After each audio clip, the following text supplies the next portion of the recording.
వెంకీ మల్లేశ్వరి కిచెన్కి స్వాగతం అండి. ఈరోజు మనం చేయబోయే రెసిపీ జున్ను వండుతున్నానండి. ఇది ఆవు పాలు అండి. ఆవు పాలు లీటర్ తీసుకుని జున్ను వండుతున్నాను.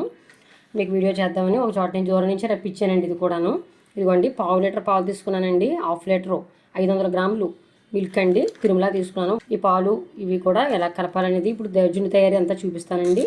1 టేబుల్ స్పూన్ మిరియాలు తీసుకున్నానండి.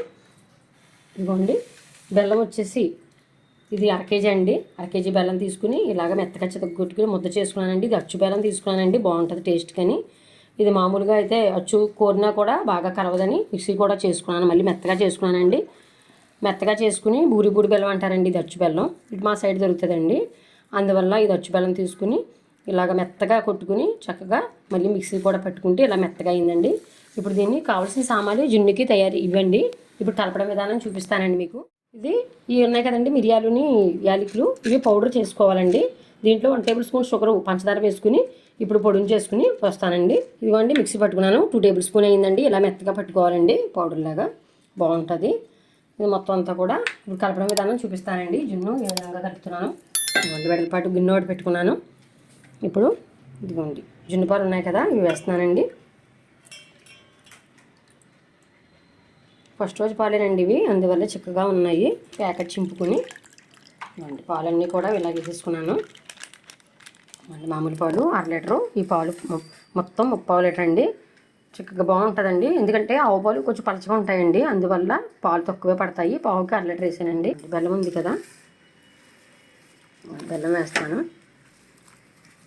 కలిపాం కదా బెల్లం అంతా కూడా ఇలా కలుపుకోండి. ఇవ్వండి ఇది ఉంది కదా యాలక్కాయలు మిరియాలు కలిపిన పౌడరు, ఇదిగోండి కలిపేస్తున్నాను. ఇలా వేసుకోవడం వల్ల మొత్తం అంతా కూడా జున్నుతో పాటు ఈ మిరియాలు ఫ్లేవరు, యాలక్కాయల ఫ్లేవర్ అంతా కూడా పట్టుకుంటుందండి. చాలా బాగుంటుంది. ఇది కలిపేలాగా ఇలా కలుపుకోండి. చేయి పెట్టుకుని కలుపుకోవచ్చు, లేకపోతే గరిటె స్పూన్తో కూడా కలుపుకోవచ్చు అండి. నేనైతే మొత్తం బెల్లం అంతా కరగాలి కదా అని మొత్తం కలుపుతున్నానండి. ఇప్పుడు ఒకసారి టేస్ట్ చూద్దామండి. ఇంతేనండి, జున్ను చాలా సింపుల్గా తయారు చేసుకోవచ్చండి. ఏదో చేయలేము మనం అనుకుంటారు. ఇంకా వేరే రకాలు కూడా చూపిస్తానండి. ఈ ఆవు పాలు జున్ను మాత్రం అండి ఇది టేస్ట్ చేద్దామండి. ఇప్పుడు ఫ్లేవర్ మొత్తం అంతా కూడా అన్ని సరిపోయండి దీనికి. ఇప్పుడు దీన్ని ఎలా ఉడకబెట్టుకోవాలి, ఎలా తయారు చేసుకోవాలి చూపిస్తున్నాను. ఈ పాలను ఇలాగా మనం తయారు చేసుకున్నాం కదండి, పక్కన పెట్టుకుని ఒక ఇడ్లీ పాత్ర తీసుకున్నానండి. మనకి ఏది అనుకూలంగా ఉంటే మీరు ఇటువంటి వెడల్పుది ఏదోటి కొంచెం దలసరిగా ఉన్నదే తీసుకోండి. వాటర్ ఇదిగోండి, ఇడ్లీకి ఎంతవరకు మనకు అవసరం ఉన్నదో అంతవరకు వాటర్ పోసుకున్నాను. ఇదిగోండి ఈ మాదిరి వాటర్ పోసుకుని కింద వాటర్ పోసుకోండి. ఇది వాయి మీద పెట్టాలండి. ఇదిగోండి ఇలా పెట్టేసుకుని దీనికి మూత పెట్టుకోవాలి. దీనికి ఒక ప్లేట్ ఒకటి మూత వేసుకుందామండి. మీ దగ్గర ఇంకా చిన్నది ఉన్నా పర్లేదు, నాకు చిన్న ప్లేట్ తక్కువ ఉంది, ఇది వేసానండి. మూత ఉంది కదా, ఇలా పెట్టుకుని స్టవ్ మీద పెట్టేసుకుందామండి. ఇప్పుడు ఆన్ చేసుకుని ఇలాగా చిన్నపాలని పెట్టుకోండి. ఇలా స్పీడ్లోనే ఉంచండి, మళ్ళీ మీడియంలోకి మారుద్దాం, చూపిస్తానండి. స్టవ్ ఆఫ్ చేస్తున్నాను. ఇప్పుడు అరగంట ఉడికిందండి జున్ను. మూత తెద్దామండి. ఇప్పుడు చూసారా ఎంత వేడి చేస్తుందో. ప్లేట్ ఉన్నది కదా, ప్లేట్ తెద్దామండి. ప్లేటు ఏదైనా సాయంతో స్పూన్ సాయంతో అయినా తీసుకోండి. ఇప్పుడు ఎలా ఉందో చూద్దాము. ఇలాగా చాకు పెట్టాను చూసారా, ఇదిగోండి చాకుకి మాత్రం ఒకటి అంటుకోలేదు చూసారా, ఉడికిపోయినట్లు లెక్కండి జున్ను చూసే విధానం. ఇదిగోండి పాత వాళ్ళు మా అమ్మగారు ఆ టైంలో ఇదిగోండి ఇలాగ ఇరుప్పులు పెట్టి చూసేవారు. ఇదిగోండి దీనికి కూడా ఏమంటుకోలేదు కదా, అలాగా అంటే అయిపోయినట్లు లెక్కండి. చూసారు కదా ఫ్రెండ్స్ ఎలా తయారైందో జున్ను.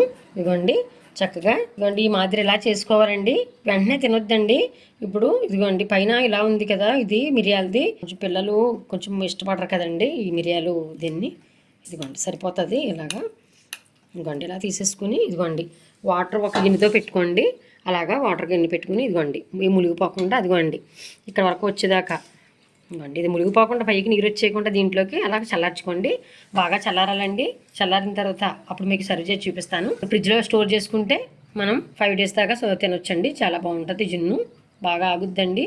మనం సొంతంగా చేసుకున్నది కదండి, బాగుంటుంది. ఇదిగోండి చల్ల వాటర్లో పెట్టాం కదా, ఒక పావు గంట ఒక 20 నిమిషాల దాకా ఇలా చల్ల వాటర్లో పెట్టేశానండి. మీరు అనుకుంటారు ఫ్రిడ్జ్ ఉంటుంది కదా ఫ్రిడ్జ్లో పెట్టేసుకోవచ్చు అనుకుంటారు మీరు, కానీ ఫ్రిడ్జ్లో పెట్టడం కాదండి. ముందు తీయగానే అక్కడ జున్ను అక్కడ ఉడికిన వెంటనే తెచ్చేసిన తర్వాత ఇలాగా చల్ల వాటర్లో ఇలా పెట్టేసుకోవాలండి. ఆల్రెడీ ఇదిగోండి మీకు బౌల్ చూపించాను కదా, బౌల్లో పెట్టేశాను. పెట్టి ఇదిగోండి ఇప్పుడు తిరగేస్తాను అనమాట ఒక ప్లేట్లోకి. చూద్దాం ఎలా వస్తుందో. వావ్ చూసారా ఎంత చక్కగా పర్ఫెక్ట్గా వచ్చిందండి. చూసారా జున్ను ఇదిగోండి ఈ మాదిరి ఇలాగా రావాలండి, చాలా బాగుంది. చూసారా ఇలాగా కట్ చేసి చూసారా, అదిగోండి అలా కట్ చేస్తే చూసారా ఆ మాదిరి రావాలండి. జున్ను ఉండమంటే ఇదిగోండి ఇలా రావాలన్నమాట. మనకి ఇలాగ ఉండాలండి. తినడానికి చాలా బాగుంటుంది. ఇలాగా మీకు ఎలా చేయాలన్నది జున్ను తయారీ విధానం మొత్తం ఫస్ట్ నుంచి లాస్ట్ వరకు కూడా అన్నీ కూడా చూపించానండి. చాలా ఈజీ అండి ఇది. కానీ మనకు అనిపిస్తుంది ఏంటి ఇలాగా జున్ను చేసుకోవాలంటే కొంచెం కష్టం అవుతుందేమో అనుకుంటారు మీరు. కానీ మనకు అనిపిస్తుంది. కానీ ఇలాగ నేను చెప్పిన కొలతలతో పర్ఫెక్ట్గా చేసుకోండి. చాలా బాగా కుదురుతుంది జున్ను. చాలా బాగా వస్తుందండి. ఈ వీడియో నచ్చినట్లయితే లైక్ చేయండి, షేర్ చేయండి, సబ్స్క్రైబ్ చేయండి. కొత్తగా చూస్తున్న వారు ఎవరైనా మన ఛానల్లో కొత్తగా చూస్తున్నట్లయితే తప్పకుండా సబ్స్క్రైబ్ చేసుకోండి. మరిన్ని వీడియోల కోసం చూస్తూనే ఉండండి ఛానల్ని. Bye friends.